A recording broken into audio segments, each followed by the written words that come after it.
economic area are actually most common eco patterns in nomadism, and they can be seen in both benign and malignant reasons. So the feature alone is not sufficient for diagnosis.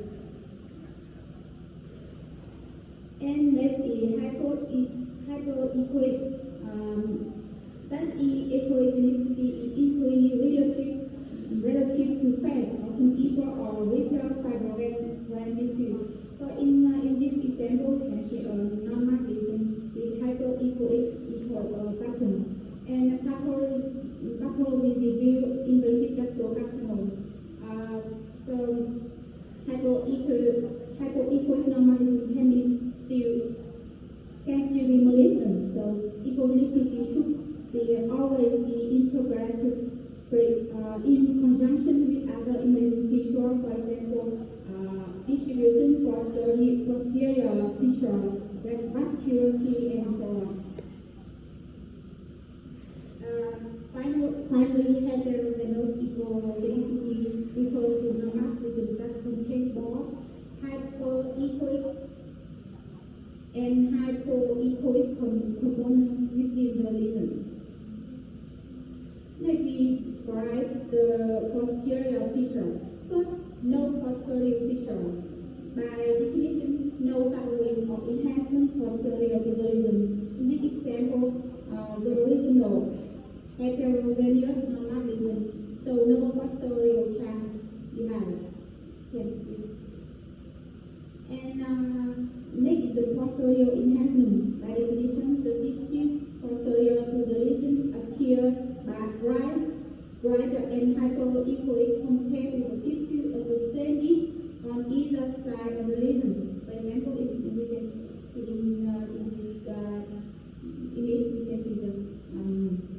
the brighter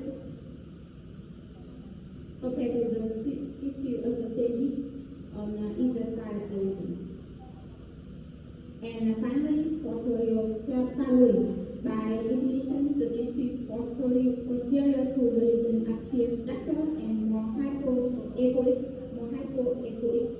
compared with tissue of the same edge on either side of the lesion.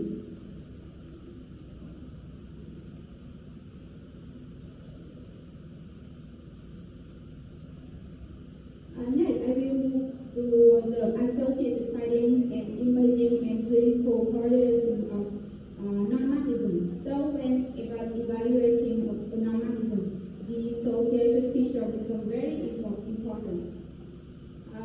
About associated findings, several studies have reported.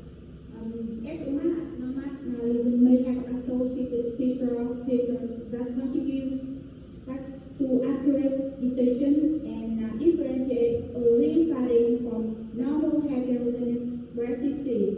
Several studies have reported the following associated sonographic feature of non-magnetism as the predictive of malignancy, for example, architectural reduction, posterior shadowing, hypervascularity, duct extension, or abnormal duct transit, classification. Echogenic ring in non-magnetism may accompany non-magnetism and subject to malignant lesion. Hypervascularity of Doppler may have distinguished heterogeneous background from non-magnetism. And on the other hand, one study involving more than 700 patients reports that the presence of small cysts had been associated with the benignity of non-magnetism. In this case, on ultrasound, we can see non-magnetism with the internal echogenic post-suggestive of microcalcification. Mammography confirmed the corresponding microcalcification. The findings raised suspicion for malignancy, and the final pathology revealed invasive carcinoma. In this case, the patient presents with polycarp. Ultrasound of the right vessel of linear non-magnetism with heterogeneous echogenicity. MRI demonstrates here. On dactylography, dilated duct with intraductal fluid, the first are seen. Anormalisms associated with ductal dilation is considered a suspicious feature of formalism. And here in this case, this is the BCIS.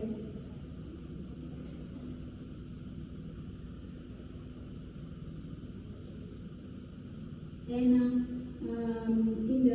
in this slide, you can see a focal hypoechoic normalism with posterior shadowing. It is corresponding with architectural distortion in mammogram. So it is also suggesting malignant and pathologic invasive ductal carcinoma. And in this case, you can see the US initial focal hypoechoic with echogenic ring, similar to a breast mass, the presence of an echogenic ring around the lesion measurement malignancy. In this case, the final pathology confirmed invasive lobular carcinoma. And here the example of normalism on voice imaging with CO4 heterogeneous hypoechoic area. It can be very difficult to distinguish this lesion from heterogeneous breast tissue. Local imaging demonstrates internal vascularity confirms that it is a true lesion rather than just heterogeneous background tissue. And in this way, pathology reveal stromal fibrosis. About histopathology published study reported about 10 to more than 50% normal within malignancy. So it is a true normalism. So generally, biopsy, especially when they image correlate on other modality or associated associated clinical symptoms for pancreatic and nipple. We can use some assumption imaging evaluation to early studies to get potential role for example, elastography, contrast enhancing ultrasound may have differentiate benign with malignant normalism.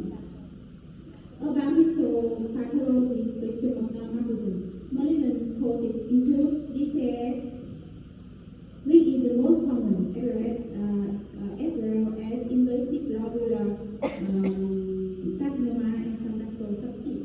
And in contrast, common benign causes of normalism include fibrosing, stromal fibrosis, spiraling arthrosis, and so on.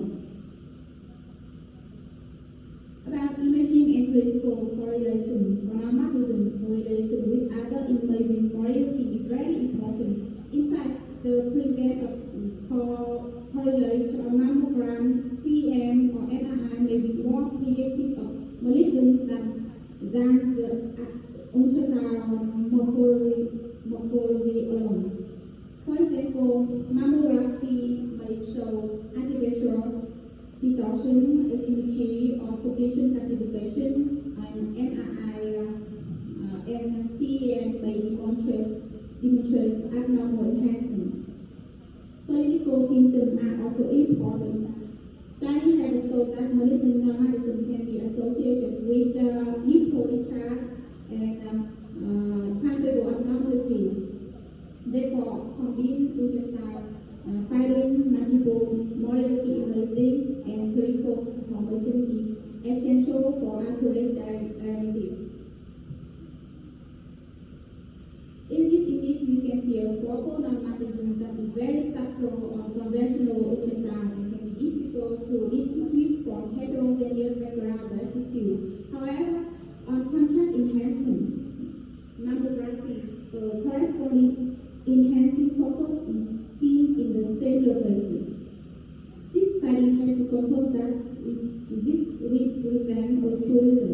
A pathology reveal an invasive carcinoma very small. In summary, we have to remember that non-Marxism is not nothing. It is a distinct, dialectic entire. The absence of clear set does not include money and certain patterns, particularly segmental distributions, to raise strong suspicion. And therefore, it's important to always correlate ultrasound findings with mammogram, CM, or MRI and clinical symptoms. And when a true non-Marxism is suspected, biopsy should be considered because we have to remember that if you ignore non-Marxism, you may miss a BCIA. This concludes